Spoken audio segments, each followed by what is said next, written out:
수행의 향기로 물들어가는 시간 BBS 초대석입니다. 오늘 함께 하실 분은요. 대한불교 조계종 원주 성불원 주지 소임을 맡고 계시는 분이죠. 현각 스님 모셨습니다. 스님 안녕하십니까? 안녕하세요. 네, 반갑습니다. 반갑습니다.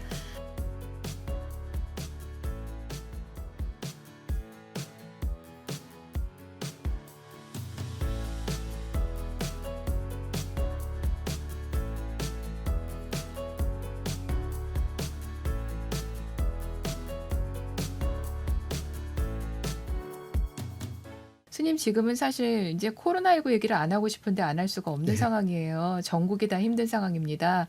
우리 불자님을 포함해서 방송 함께 하시는 모든 분들께 일단 좀 힘내시라고 한 말씀 전해주시고 출발을 하겠습니다. 쉽게 끝날 줄 알았던 코로나19 사태가 1년이 넘게 지속되고 있어서 전혀 예상치 못했던 상황입니다. 근데 돌이켜보면 어느 시절, 어느 시대나 고난이 없었던 시대는 없었던 것 같아요. 네. 다만 그 고난을 우리가 어떻게 만나고 그것을 어떻게 감당하고 또 어떻게 풀어나가는가가 과제인 것 같습니다. 우리가 불교에서 얘기하는 사바세계라는 말도 감인의 세계라 그러지 않습니까? 네. 우리가 감당하고 잘 인내해서 극복돼가는 그런 내용으로 채워져 있다고 하는 것인데 사람마다 좀 다르긴 하겠지만 이 어려움도 우리가 인내를 갖고 기도하는 마음으로 하루하루를 잘 지내면 언젠가는 옛날 추억의 한 토막으로 얘기할 수 있는 시절이 오지 않을까 싶습니다. 네. 한편으로 이런 어려움 속에서 신심 있는 불자들은 기도하는 마음이 더 단단해지고 또 자신을 돌아보는 시간이 더 많아져서 좋아졌다는 생각이 들고 저도 개인적으로는 이 기회 1년여 동안 독서량이 전보다 한 몇 배는 더 늘어난 것 네. 같아서 읽고 싶었던 책들도 많이 읽게 되고 바쁘다고 미뤄놨던 일들도 자신을 위해서 챙기는 계기가 되어서 한편으로는 좀 도움이 됐던 적도 있습니다. 네. 우리 스님들 모시고 제가 이 초대석을 하면서 느끼는 게 예. 다들 그렇게 비슷하게 공통적으로 하시는 말씀들이 있으세요. 나를 좀 챙겨보고 공부를 더 많이 하는 시간을 가집시다. 예. 힘들지만은 이것 또한 언젠가는 끝날 것이니까 이렇게 우리 정진합시다라는 말씀들을 많이 해주시거든요. 말씀하신 것처럼 그런 마음으로 우리 순간순간을 잘 극복하면서 나를 또 좀 더 잘 쌓아나가는 그런 예. 시기로 만들었으면 좋겠습니다. 그리고 우리 스님께서는 여전히 바쁘세요. 너무 평소에도 하시는 일도 있으시지만 이 질문부터 좀 드려야 될 것 같은데요. 오대산 삼화상 사진집 간행 추진위원회 위원장 소임을 맡으셨어요. 예. 오대산 삼화상 일단은 세 분의 스님을 말씀하시는 것 같은데 어떤 스님들의 사진집인지 좀 설명을 해주십시오. 근현대사에서 이 세 분은 한국 불교의 기둥 같으신 분들인데 잘 아시는 것처럼 오대산의 중심이 되셨던 방아남 스님 그리고 그 법을 이으신 김탄어 스님 탄어 스님. 네. 그리고 그 탄어 스님의 제자이셨던 장만화 스님 이 세 분을 일컫는 말인데 네. 금년이 장만화 스님의 저희 은사 스님이시기도 하신데 그렇죠. 네. 탄신 100주년이 되는 해입니다. 1921년에 출생을 하셔서 그래서 문도들이 모여서 이제 의논을 한 결과 이 세 분을 함께 엮어서 각기 살아온 시간과 네. 내용은 좀 다를지라고 하더라도 그분들이 추구했던 정신이나 또 그분들이 염원했던 그 원력은 결국 같은 곳으로 모아진다는 생각을 하게 되어서 이 삼화상의 얼과 또 철학과 그리고 그분들이 살아가신 흔적들을 모아서 이제 전시회도 하고 또 세미나도 하면서 네. 이러한 정신들이 후학들에게 면면이 이어질 수 있는 작업을 좀 하자 이렇게 의논해서 지금 그 일을 하고 있는 중입니다. 아, 그렇군요. 사실은 얼마 전에 그 제가 기사를 보고 기억이 예. 나는 게 중앙성가대 우리 자연 스님께서 탄어 스님의 생애와 업적에 관련된 그 사상과 관련된 예. 그런 또 서적을 내셨어요. 탄어의 연과 불꽃 같은 그 생애라는 예. 책을 내셨는데 우리 뭐 방아남 스님이라든가 탄어 스님이라든가 지금 은사가 되시는 정말 우리 만화 스님이라든가 각각은 조명을 하고 있지만 이렇게 세 분을 한꺼번에 통틀어서 종합적으로 조명하는 기회는 그렇게 많지 않았던 것 같아요. 저희들이 이렇게 생각해 보니까 네. 모습은 다르다고 하더라도 음, 이분들이 이어지는 전법의 그 연결이 네. 면면이 이어지고 그것은 끊어지지 않는다는 외형적인 삶의 그 과정은 다르지만 네. 그분들이 추구했던 또 가르침이나 이런 것들은 계속 하나로 흘러간다는 생각에서 세 분을 함께 네. 하기로 이렇게 되었고 네. 특히 얼마 전 이제 그 문광 스님이라는 분이 탄어 스님에 대한 그 사상과 이런 네. 것을 또 연구해서 네. 박사학위로 오. 논문을 써서 박사학위를 받은 적도 있어서 네. 이 세 분들이 가지고 있던 생각이 누구에 의해서가 아니라 물론 뿌리는 있겠지만 독창적으로 이렇게 연구하시고 독창적으로 갖고 계신 사상이라는 생각을 하게 되고 또 한편으로 우리가 보면 어떤 학자는 한국 사상을 얘기하면서 동양학이라는 말은 안 맞다. 아. 한국학 뭐 나라가 크든 작든 간에 네. 그 지역에서 독창적으로 생각해내고 연구한 것들이 그렇게 발전돼 가는 것이라고 생각을 해서 앞으로 우리는 한국학에 대해서 더 깊이 있게 연구를 해야 된다는 얘기를 들은 적도 있습니다. 네. 그 방송 들으시면서 아마 불교 쪽으로 열심히 또 관심 갖고 공부하신 분들은 이 세 분을 모를 수가 없지만은 또 일반 또 우리 시청자, 청취자분들 입장에서는 그분들이 어떤 분들이시지? 성함은 들어본 것 같은데 정확하게 어떤 일을 하신 분들이지 좀 궁금하실 수 있을 것 같아요. 이 세 분에 대해서 한국사 우선, 속에 어떤 분들이신지. 예. 네. 우선 한국 불교가 신라와 고려 시대를 거치면서 찬란한 문화와 또 정신적 토양도 굉장히 두터웠었는데 네. 이제 이시조선 500년을 맞이하면서 숭유옥불 정책에 그렇죠. 의해서 불교가 이제 밀리게 되고 네. 또 주변으로 밀려나게 되고 또 불교적 활동을 할 수 없는 시대를 만나게 되었습니다.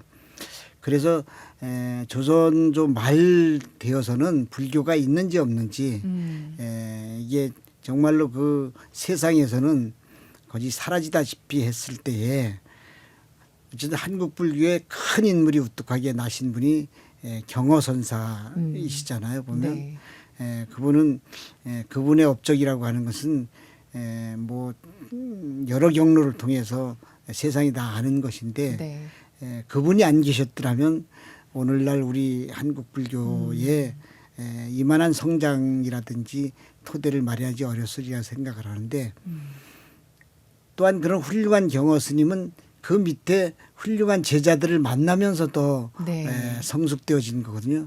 그 제자 가운데에 한 분이 하남 스님이십니다. 방아남 스님. 경허 스님은 잘 알려진 것처럼 수월 스님, 해월 스님, 만공 스님, 맞습니다. 하남 스님 이런 수제자들이 계셨는데 경허 스님이 보낸 서간에서도 나타나듯이 하남 스님을 만나고 나서는 속칭 세상의 말로 하면 아주 흠뻑 빠지신 거예요. 보면 그게 왜 그랬을까 생각을 해보니까 경허 스님이 선을 주창하시지만 선의 바탕에는 교가 바탕이 되지 않으면 안 된다는 생각을 갖고 계셨는데 그래서 경허 스님도 이게 필체도 좋으시고 또 법문하신 그 내용들도 보면 다 경전을 근간으로 하고 역사를 근간으로 했거든요. 그런데 하남 스님은 그런 기대에 충분히 충족하고도 남으시는 그런 어른이신 거예요. 보면.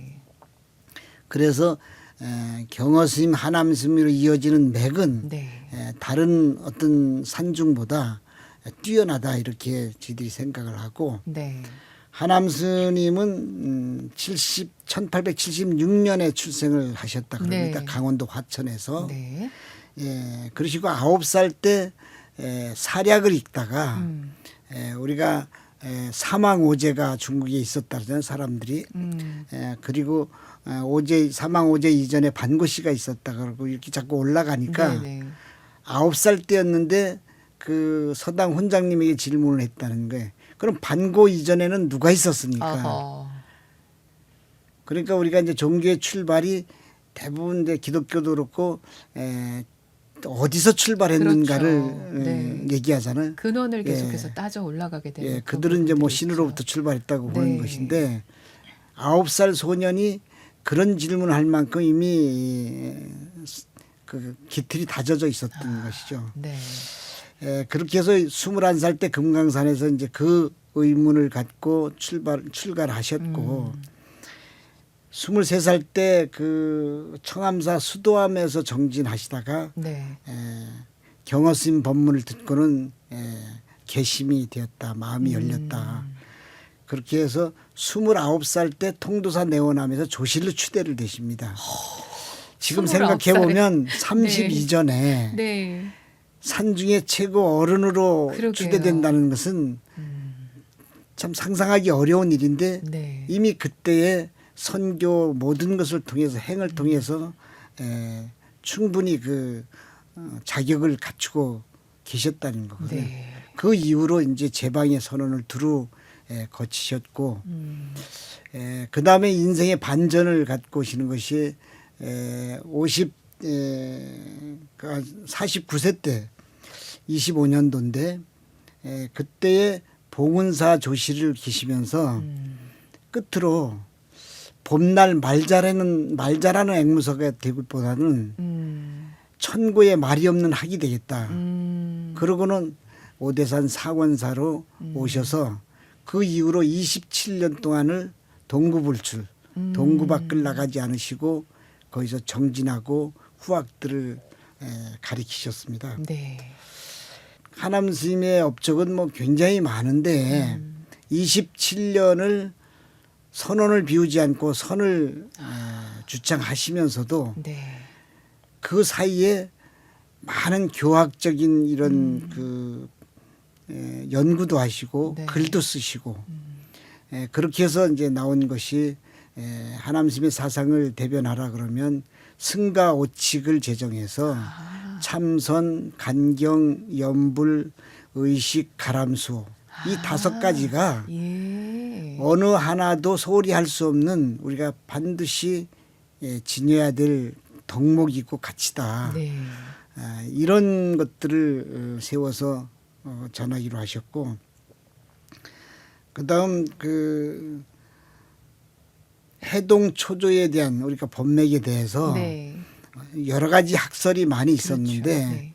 그 당시에 불교라는 잡지에 기고를 하시면서 우리 해동에는 육조대사의 사세손 되는 서당 지장 스님의 법을 신라 도의선사가 이었다. 거기 가서 문화에서 하고 법을 이어왔다. 네. 그리고 범일국사와 보조국사를 거치면서 이렇게 법맥이 내려왔다고 하는 해동 초조에 대한 글을 불교지에다 게재를 하셔서 그것을 단락을 주고 지금도 대한민국 조계종은 도의국사를 초조로 지금 모시고 있습니다. 스님께서는 그 가람수호의 한 방편을 보면 잘 알려진 것처럼 우리가 오대산이 6.25 전쟁으로 인해서 네. 초토화가 되었지 않습니까? 네. 월정사를 비롯해서 모든 건물들은 다 소각이 되었는데 그때 대중들은 다 남방으로 피난을 갈 때에 오로지 하남 스님께서는 굳이 혼자 남으시겠다고 강론하셔서 얼마나 제자들이 간청을 했겠습니까? 네. 그럼에도 거절하셔서 저희 은사이셨던 만화 스님이 네. 시봉을 해서 2분만 그 산중에 계셨다는 거거든요. 그때 이제 국군이 퇴각을 하면서 상원사도 올라와서 이것도 소각을 해야 됩니다 네. 할 때 하남 스님께서는 그 상원사에 있는 문을 전부 떼어서 음. 마당에다 쌓아놓고 네. 그것을 불을 지르고 네. 당신들도 국가의 명령을 수행하러 온 것이고 그렇다 하더라도 나는 출가 수행자로서 부처님을 모시고 있는데 내가 이것을 지키지 못한다면 나도 책임을 다하지 못하는 것이고 당신들도 개인의 의견이 아니라 국가 명령을 수행하는 것이니까 이렇게 하면 당신들도 일부나마 소각을 한 것이고 네. 나도 법당을 그래도 일부를 지켰으니까 음. 이렇게 합시다 해서 정말로 가람수호가 어떤 정신으로 해야 되는지를 보여주신 분입니다. 그리고 끝내 6.25 후에는 좌탈인망하셔서 그대로 그 사진이 네. 지금 전해지고 있는 어른이십니다. 와, 우리 현각 스님 말씀을 듣다 보니까 저희 그 고승열전 시리즈가 지금 생각이 납니다. 예, 예. 그리고 지금 스님 말씀처럼 이 세 스님의 얘기를 듣는다면 1시간이고 2시간이고 들을 수 있을 것 같아요. 근데 아, 맞아. 그거였구나. 예. 내가 들었던 그 얘기가 이렇게 연결되는 거구나 하는 부분도 있는데요. 또 시간이 너무 없다는 게 너무 안타까운 생각이 예. 드는데 계속해서 또 다른 우리 또 타너 스님 또 그리고 말씀도, 이제 네. 탄어 스님은 김제에서 출생하셔서 음. 이 소년제사라고 이름이 났다 그럽니다. 오. 제가 저기 변산에 한번 변산에 있는 그 암자에 한철 난 적이 있었는데 네네. 거기에 이렇게 현판에 그 안내문이 있는 중에 네. 그때 김택성이거든요, 속명이. 어. 그때 16살 때 그 부안에 있는 최고 부자가 늦게 아들을 얻었다는 거예요. 아. 그래서 그 외아들이어서 너무나 네. 귀해서 거금을 들여서 독선생을 이렇게 모셔서 아. 글을 가르치게 했다는 거예요. 네. 그러니까 이미 10대 때 그 지역에서는 아주 청년 제사라고 소문이 났었다는데 20세 때에 도에 대한 관심을 갖고 뭐 큰 스승들을 찾아보고 또 당신은 다닐 수가 없으니까 서간으로 편지로 이렇게 하는데 20살 때 오대산에 도인이 계시다 그래서 그 하남 스님 앞으로 편지를 보낸 것이 있습니다. 아. 도를 묻는. 네. 그렇게 해서 2년 동안 편지 왕래를 하다가 22살 때 직접 뵈야 되겠다. 아하. 그래서 친구들과 함께 오대산을 출가할 생각이 아니라 그냥 뵈러 온 그냥 거군요. 뵈러 온 거라는 거예요. 그렇게 세 사람이 와서 딱 하남심을 친견하고는 여기가 내가 머물 자리다. 아하. 그래서 그분은 다시 고향으로 돌아가지 않고 친구들은 며칠 지나고 가셨다는 거예요, 보면. 그렇게 해서 출가를 하셔서 경어 스님이 하남 스님을 알아보듯이 네. 하남 스님이 또 타너 스님이라고 하는 제사를 알아보고 네. 그때부터 기도도 시키고 또 경전도 이렇게 조참법문을 하고 그러다가 3년 후에 상원사에서 하남 스님 중심으로 삼본산 승려 수련소라는 것이 만들어져서 건봉사 그리고 유점사 월정사 이 승려들이 거기에 모여가지고 수련소에서 강학을 할 때 중요한 것은 하남 스님 직접 설했지만 중강으로 타너 스님을 그때 출가한 지 이제 3년이 지난 때인데 네. 강의를 하게 했다는 겁니다. 네, 그리고 29에 뒤에서 조실되신 하남 스님이 스승이. 점검을 하시고 들으셨다는 거예요. 네. 이야. 그 이후로 어쨌든 하남 스님이 문화에서 경학을 점검하고 네. 그리고 복음에서 기도하시고 이러셨던 것인데 타너 스님에 대해서는 뭐 거의 뭐 하루 종일 해도 모자랄 만큼 그렇죠. 업적이 지대하신데 세 네. 가지를 가지를 우리가 단락을 지어서 얘기하면 하나는 역경 사업입니다. 그것은 가장 방대한 그러니까 화엄경을 비롯해서 사집, 사교, 보조보보 우리가 필요한 모든 교재는 스님에 의해서 다 현토하고 번역을 하셨습니다. 네. 특히 그 중에서 화엄경을 번역하시는데 그게 기간만 해도 10년이 걸렸습니다. 그리고 원고 매수가 6만 2천 매가 된다 그럽니다. 네. 이것을 10년에 걸쳐서 하셔서 나중에는 이게 어깨를 통증이 오셔서 무리가 잘 오셨구나. 못 쓰고 네. 하셨다는데 네. 그렇게 번역을 10년 하셨고 그 후 간행에 5년여 정도가 걸렸습니다.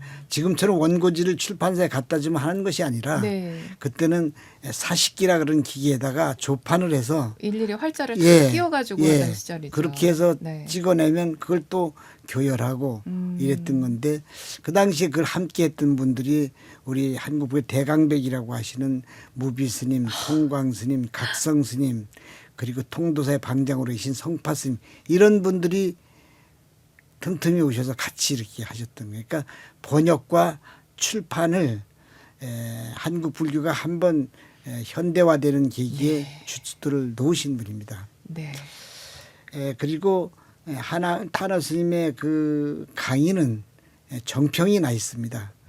특히 고려대학교 철학과 교수들을 중심으로 해서 고려대학교에서 강의하실 때 아주 그 교수들이 탄복을 했다고 하는 것이 있고 그런 삼보법회라는 법회를 통해서 당신은 법회가 귀할 때인데 네. 그때 증언을 제가 들어보니까 거의 매주 삼보법회 풍전회관에서 할 때 1000여 명의 대중들이 모여서 아주 뒤에 아주 틈이 없을 만큼 그렇게 하셨다는 진짜 거예요. 구름처럼 모여서 예. 그 강의를 듣고 법회를 하고. 네. 그렇게 강의가 아주 정말 쓸데없는 단어 하나가 들어가지 않고 네. 또 판서를 통해서 기억을 이렇게 해내시고 이런 것들이 타너 스님의 그 타너 스님만이 갖고 계신 특이한 것이었고 그리고 노장학에 대해서 어쨌든 일가견이 계셨고 예. 그래서 노장을 비롯한 유학의 모든 것들을 서두에 펼치시면서 네. 마지막에는 불교로 회통하시는 것이 타너 스님의 특징이셨습니다. 네. 그런 강학과 역경과 이런 것에 아주 모든 것을 예. 정말 다 통섭을 하신 진짜 그런 그리고 분이시네요. 이번에 그 거사님들 몇 분을 초기에 만났던 분들을 뵀는데 네. 잘 알려지지 않았던 것 중에 하나가 네. 처음 그 지금 명호군 거사라님이라는 분들과 전창렬 거사님 이런 분들이 네. 초기에 그 대불련을 대학생불교연합회를 예, 예. 하신 분이 이기라고 합니다. 네. 그때 이기영 박사님을 따라서 이분들이 아. 처음으로 가입을 했는데 네. 두 번째 수련회를 월정사에서 했다 그럽니다. 아. 이기영 박사님이 월정사에 가서 수련회를 대학생들을 갔다 온 다음에 네. 이분들마다 한 1000마디가 내가 오대산에 가서 살아계신 부처님을 뵙고 왔다. 타너 스님이라는 분을 뵙는 순간 이분은 생불이다. 이런 느낌이 들었다는 거예요. 그래서 그 말을 듣고 이분들이 그럼 우리도 타너 스님을 뵈야 되겠다. 근데 거기 멀어서 갈 수가 없잖아요. 옛날에는. 네. 근데 언제 소식을 들으니까 조계사에 오셨다는 얘기를 아. 듣고 이분들이 몇 분들이 그 젊은 청년들이 20대 된 그런 대학생들이 타너 스님을 찾아뵙고 인사를 드렸다. 1000마디가 스님의 특유의 이제 물어라 아. 그러시더라는 거예요. 그래서 각자 이런저런 얘기를 묻다가 보니까 네. 얘기가 길어지는 거예요. 그래서 거기 계시던 분이 스님 그러시지 마시고 자리를 옮겨서 저녁 공양을 대접을 해드릴 테니까 말씀을 이어가실 수 있겠습니까? 점심 때 만나고서 네. 저녁에 그 당시에 거기에 인근에 그 옛날 말로는 청요리집이죠. 네. 중국집이 있어서 넓은 방을 얻어가지고 그때부터 얘기를 저녁 공양 하시고 왔다는 거예요. 네. 처음 초면인데 네.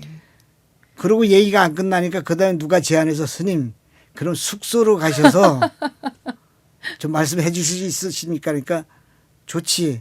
그러고 숙소로 옮기셨다는 거예요. 이것은 무엇을 얘기하는가 하면 법을 묻고 답하는 그 열의가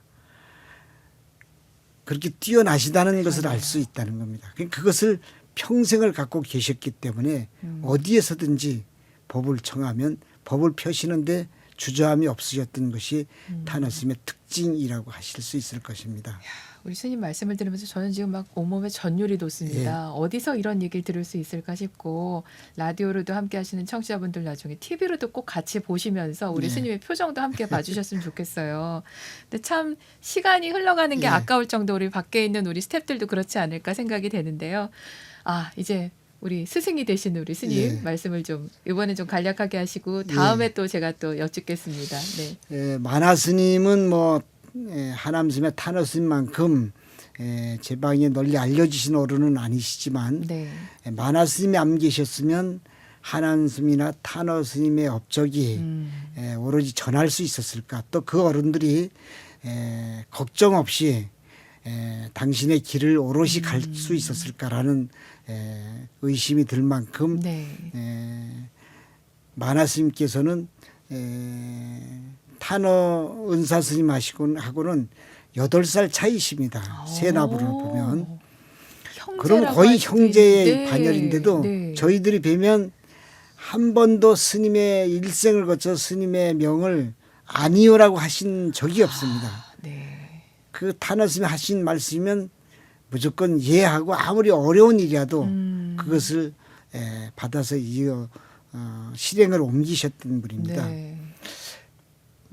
가장 유명한 이론은 하남 스님께서 오대산 상을 남으실다고 그러니까 그때 피난한 것이 시봉하고 남으신다고 남으셨던 하실 거. 때 네. 유일하게 그러게요. 남아서 시봉을 하신 분이 네. 만화 스님이십니다. 만화스님이시고. 네. 그래서 하남 스님이 열반하시는 모습을 그대로 목격을 하시고 그 뒷수습을 다 하신 분이거든요. 그 사진을 저도 예전에 봤던 예. 기억이 있습니다. 네. 그렇게 해서 이제 어쨌든 유교도 지나고 월정사를 비롯해서 많은 사찰들이 비구대처라고는 혼란기를 겪으면서도 그 폐허가 된 9층 탑만 남아있는 석재 탑만 남아있는 이 도량을 네. 그 중흥하기 시작을 하신 거거든요. 음. 그 당시에는 쌀밥을 먹을 수가 없어서 옥수수가 절반인 밥을 먹고 네.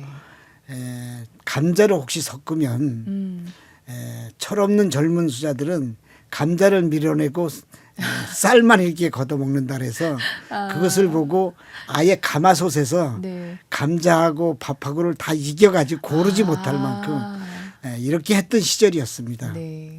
그 시절에 건물을 세운다는 것이 언감생심 마음을 내기 어려운데 어쨌든 스님께서는 오로지 원정사 복구에 전 일생을 걸으신 분입니다. 그래서 그 중에서 지금 현재 월정사 중심에 있는 대적광전을 네. 스님께서 완공을 하신 거거든요. 그때가 60년대입니다. 이야, 진짜. 근데 지금 가보면 네. 근래에도 많은 전각이 들어서서 그렇죠. 이제는 완전히 총림처럼 예. 어우러졌는데도 그 당시에 세운 법당이 모든 전각을 다 거느리고 있는 거예요. 생활이 어렵다고 형편이 안 된다고 그것을 조금이라도 축소했더라면 지금 다시 져야 될 그렇죠. 판입니다. 예, 옛 건물 두고 예. 그 앞에 다시 짓거나 그런 사찰들도 그 많이 있지 허허벌판에서 않습니까? 네. 적어도 마음속에는 이미 도량이 다 갖춰져 있었다는 걸 알 수 있는 거죠. 합격이 이 정도는 예. 돼야 된다. 그래서 그 법당 하나 지으신 것이 수십 채 전각을 지금 지은 것보다 우뚝하게 서 있는 거예요. 보면 그것은 곧 우리가 법계를 보는 세상을 보는 안목이 세상에 곤란이 오고 어려움이 있다고 하더라도 거기에 굴하지 않고 조금 더 주저함이 없이 더 그 크게 뜻을 보고 하시는 진짜. 갖고 계시다는 네. 거죠. 이런 뜻을 갖고 계셔서 가람수호와 또 스님들을 모시는 효성과 이것이 만화스님에게는 아주 특징적으로 이구동성 얘기하는 것입니다. 네. 많은 수자들이 거쳐가면서 상원사에서나 그 이쪽에서 불만이 있고 불평불만이 있고 이래서 마음에 응어리 져가지고 이제 월정사까지 내려와서 한바탕 해야 되겠다고 하는 수자들이 월정사에서 스님을 얼굴을 뵙는 순간 그 마음이 사라진다는 거예요. 그 얼굴에는 하나도 누구를 적대시하거나 누구를 반박하거나 이런 것이 없이 아 그러셨군요. 긍정하고 위로하고 그래서 모든 수자들이 월정사를 반드시 거쳐서 이렇게 갔다는 일화도 저희들이 들을 수가 있었습니다. 네. 우리 현각 스님 말씀을 들으면서 이 얘기만 정말 3박 4일을 저도 예. 청요리 먹어가면서 그렇게 들어도 참 좋지 않을까 싶은데요. 너무 시간이 아쉽다는 생각이 듭니다. 이 관련해서 이제 전시회가 5월 5일부터 시작이 된다고 예. 들었습니다. 어디서 전시회를 하시나요? 전시회는 이제 월정사에서, 월정사에서. 박물관에서 이제 전시를 아. 하고요. 네. 그다음에 이제 스님들의 그 일화라든지 이런 것들을 엮어서 네. 또 좀 정리도 하고 네. 그 세미나도 좀 예정되어 있습니다. 네. 오대산 삼화상 사진집 간행 추진위원회 위원장. 예. 정말 여법하게 회항을 함께 하는 하시기를. 겁니다, 모두가. 그렇죠. 예. 그리고 지금 제가 드리고 싶은 말씀이 저희 불교 방송에 할 수 있는 역할이 있으면은 예, 주십시오. 알겠습니다. 예, 왜 탄어 스님께서 물어라 하셨던 저희는 예. 그냥 무조건 주십시오 하겠습니다. 열심히 하겠습니다. 예. 네. 자, 오늘 BBS 초대석은 대한불교 조계종 원주 성불원 주지이시죠. 현각 스님과 함께하고 있습니다. 네, 오늘 우리 현각 스님 모시고 참 좋은 얘기 너무나 정말 피가 되고 살이 되는 말씀 듣고 있는데요. 스님 지난번에 그 총무원장 스님을 제가 신년대담을 하면서 그때 스님께서 하신 말씀이 이제 우리 출가 수행자들은 수행과 포교 그리고 또 중생 섭수 거기다가 복지라는 사명까지 다 해야 한다라는 그런 말씀을 하셨어요. 근데 우리 스님께서 걸어오신 길을 쭉 보다 보니까 야, 이 복지 포교라는데 이미 그 옛날부터 가장 선두에 서서 앞장서 가고 계신 분이 우리 현각 스님이구나 그런 생각이 들거든요.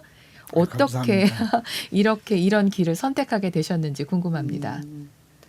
저는 이제 산중 사찰의 소임도 맡은 적이 있었고 네. 또 본사 소임도 맡은 적이 있었는데 기회가 되어서 이제 도심에 포교원을 만들어서 네. 이제 출발을 하다 보니까 예. 이게 연관되어 있는 거예요.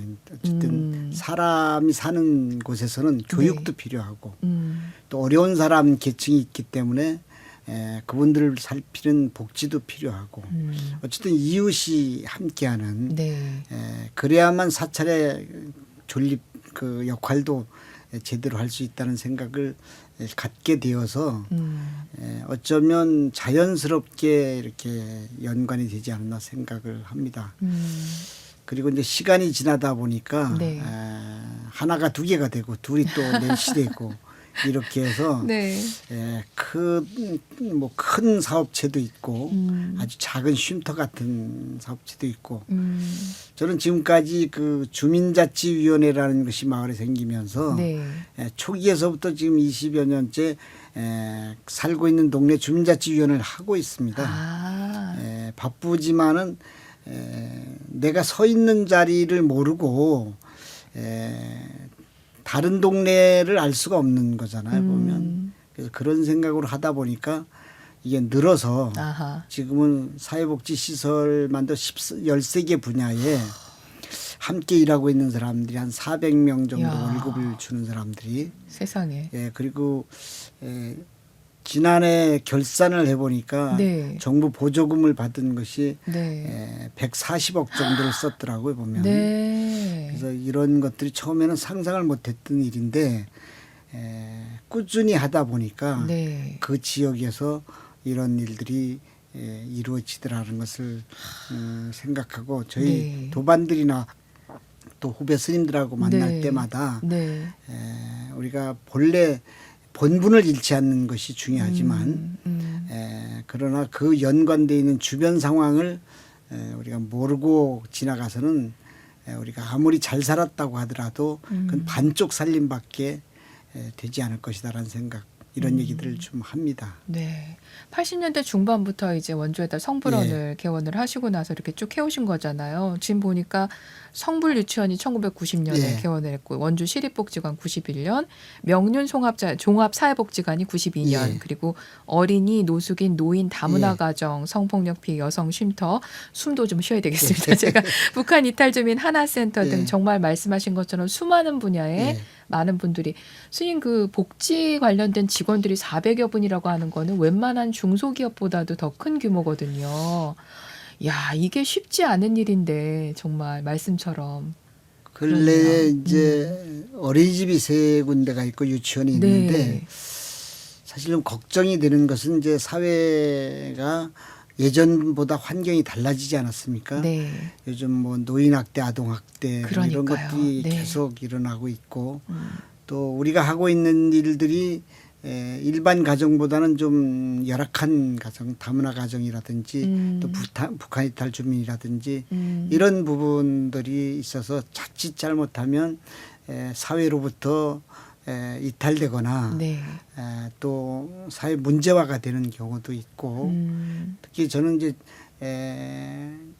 청소년 쉼터와 또 성폭력 피해 여성 쉼터를 같이 이렇게 하면서 네. 그걸 어떻게 부르기도 어려운 것들인데 그들이 마음속에 그늘지지 않고 어쨌든 치유할 수 있는 것들 네. 이런 것들을 생각을 하게 되면서 네. 외면할 수가 없다는 생각이 들더라고요 보면. 그렇군요. 예. 네. 근데 지금 생각해보면 이게 한꺼번에 이루어진 일이라면 못했을 텐데 차근차근. 하여튼 차근차근 하다 보니까 이렇게 되었고 다른 지역에서도 뜻을 갖고 오랜 기간 동안 차근차근히 하면 네. 적어도 거기에 걸맞는 일들을 누구나가 다 음. 수행할 수 있다는 생각이 들고 네. 같이 이런 분들이 뜻을 교류도 하고 모았으면 좋겠다는 생각을 늘 하고 있습니다. 무엇보다도 이거를 부처님 자비사상 안에서 공심으로 하시기 때문에 여태까지 몇십 년간을 이어오실 수 있고 이만큼 또 확대가 될 수 있었던 게 아닌가 개인적으로 그런 생각을 합니다.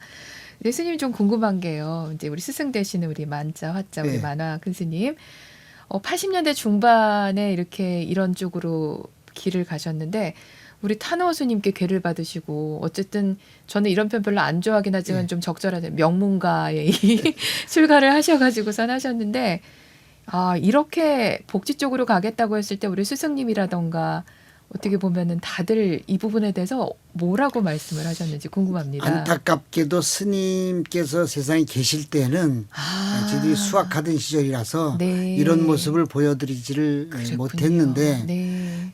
그러나 탄화 스님은 저희들이 직접 모셨고 은사 스님은 뭐 수기하면서부터 입적하실 때까지 어쨌든 멀든 가깝든 함께 같은 공간에서 같은 시간대에 사셨기 때문에 네. 그분들이 살아오는 모습에 어쨌든 그 내용들이 다 들어있다고 저는 생각을 했습니다. 그분들이 아마 지금 계신다고 하면 네. 이런 일들을 외면하지 않으셨을 그렇죠. 것이고 또 권유하셨을 거라는 생각이 들어서 네.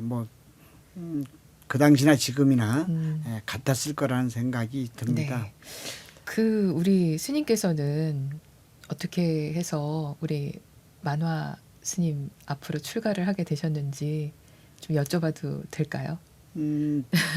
그때는 뭐 이제 고등학교 시절이니까 고등학생 때. 무슨 그 큰 뜻을 품었다거나 예. 뭐 이렇지는 않았고 그러나 제가 지금도 그렇듯이 상당히 이제 몸이 약했고 왜소한 체구라서 예. 큰 어떤 육체적인 일을 감당하기가 어려우니까 인근의 마을 절들을 가까이 하게 되었고 네.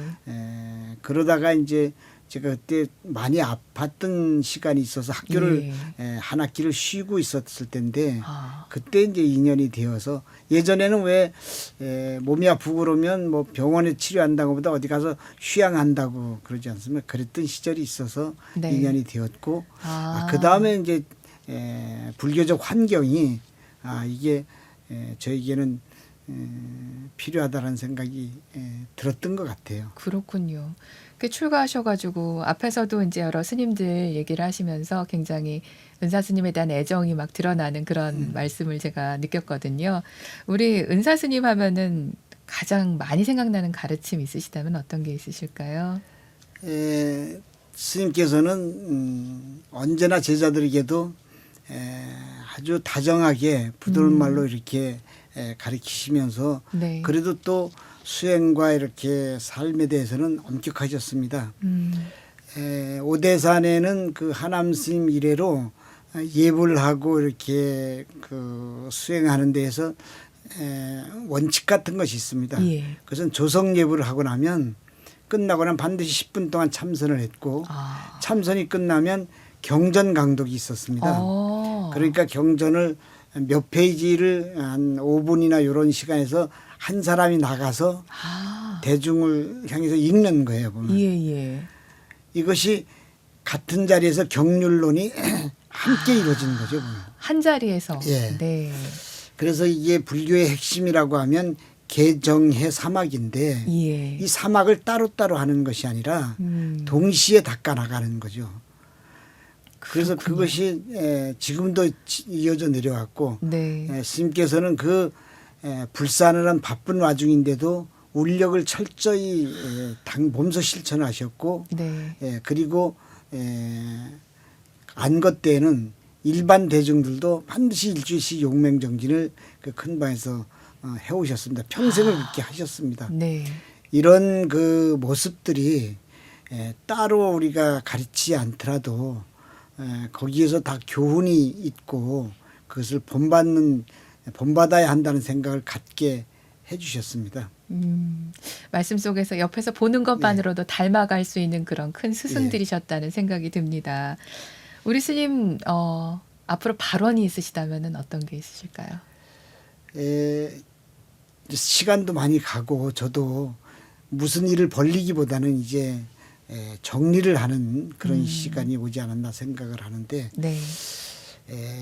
삶이라는 건 누구나 그렇듯이 살아갈수록 힘들고 어려운 일들이 항상 있게 되더라고요. 네. 그래서 두려움 없이 어쨌든 일을 마무리하고 그리고 이제 우리의 최종 종착지는 어쨌든 자기를 돌아보면서 삶의 회양을 어쨌든 세상과 본인에게 이롭게 하는 일에 있을 거라고 생각을 해서 이제 그것이 제일 큰 과제이기는 합니다. 네. 그럼에도 스스로 본인이 생각할 때 좀 더 나이 먹었다고 비겁해지거나 나이 먹었다고 게을러지거나 나이 먹었다고 용기 없는 삶을 살아서는 안 된다. 마지막 순간까지 젊은 시절에 품어왔던 꿈을 내려놓지 않고 이어가는 것 이런 모습들이 다른 어떤 뭐 불사 못지않게 자기에 대한 불사라고 생각을 하면서 이 마음이 사라지지 않도록 하는 것이 마지막 꿈이고 또 희망이라고 원력이라고 할 수 있을 것입니다. 말씀 감사합니다. 네, 이번 순서는 사랑하는 벗에게라는 순서인데요. 스님 이제까지 오시면서 인생의 벗 또는 사랑하는 벗 누군가 있으실 것 같아요. 자, BBS 초대석의 시그니처 질문입니다. 현각 스님께 내 인생의 한 사람은 누구입니까? 답을 하기가 참 어려운 것인데요. 네. 요즘 왜 흑수저 금수저 하듯이 예. 절에 들어와서 절집안에서 저는 생각해 보니까 금수였던 것 같아요. 어쨌든 오대산 월정사에서 그런 어른들을 뵙고 제가 해인사 수학 시절에는 성철 스님이 계셨던 곳이라서 오. 자운 스님, 네. 일타 스님, 지월 스님 이런 분들을 이야. 거기서 뵙고 네.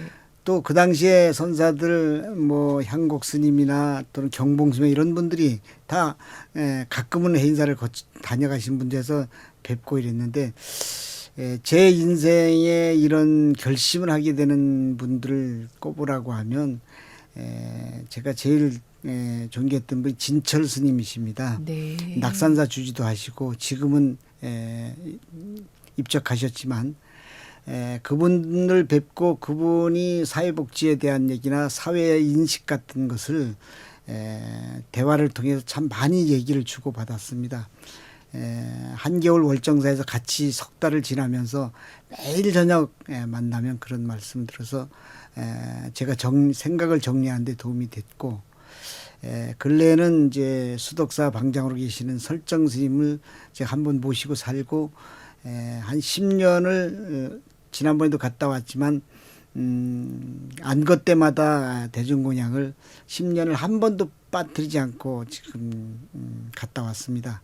그것은 그분에 대한 그 존경과 그분의 삶을 굉장히 존경하기 때문에 그런 마음이 들어서 선배님들로서 두 분이 기억에 남고 도반을 들으려고 하면 이러면 또 누가 서운해할 것 같아서 네. 거기는 끝내야 될 것 같습니다. 알겠습니다. 네. 감사합니다. 네, BBS 초대석 오늘은 대한불교 조계종 원주 성불원 주지이신 우리 현각 스님 모시고 함께했습니다. 스님 지금 정말 추진 중이신 이 오대산 삼화상 사진집 간행 정말 원만하게 회항되시기를 저희도 예. 함께 동참하고 노력하겠습니다. 감사합니다. 다음에도 또 모시고 좋은 말씀 청해 듣겠습니다. 오늘 정말 감사합니다. 감사합니다.